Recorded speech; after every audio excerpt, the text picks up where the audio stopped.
Well, the Ohio Debate Commission announced today there will no longer be judicial debates. The commission said Chief Justice candidate Sharon Kennedy and Jennifer Brunner have stopped negotiating. This comes as judicial campaign ads now flood the airwaves, and we here at News 5 are committed to educating voters about the candidates. Tonight, State House reporter Morgan Trout shifts her focus to the openings surrounding Associate Judge. The upcoming Ohio Supreme Court will get to decide laws around abortion, the environment, and LGBTQ+ rights. Voters on each side say this is the most important court makeup in decades. Why should voters choose you versus your competitor?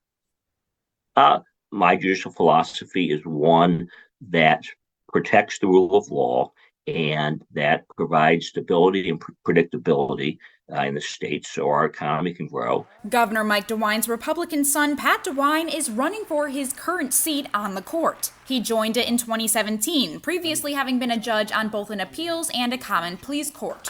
Marilyn Zayas is a Democrat who is a judge on an appeals court and is frequently a visiting judge on all different courts, such as the Ohio Supreme and numerous other appeals. She worked as an attorney for 2 decades. I am fighting for ensuring that that really our court is free of outside and political influences. DeWine did not recuse himself during a case directly impacting his father during the redistricting debate, angering both Democratic and Republican voters who say that was unethical. DeWine has previously argued he is able to look at the cases fairly without bias. In regards to redistricting, what would you have changed about how that process went? Well, that's a case that's still pending, so we're really not allowed to comment on that one. It's really important to honor the integrity of the court and to honor the decisions that have been made. So what kind of cases should voters expect to see more of when the winner of this race gets elected? Those that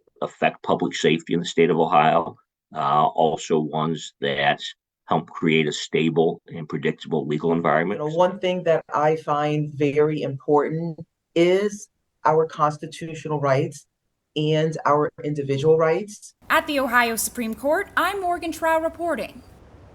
All right, Morgan, thank you. So if you want to say in that race and all of the other ones, you will certainly need to make sure you are registered to vote first and foremost. Ohio's deadline is tomorrow. You can fill out all of the necessary documents online. Early in-person voting starts on Wednesday. Boards of elections all across the state will be open from 8 a.m. until 5 p.m. tomorrow. If you're still trying to figure out who to vote for, head to our election guide. You can find that on news5cleveland.com/election guide.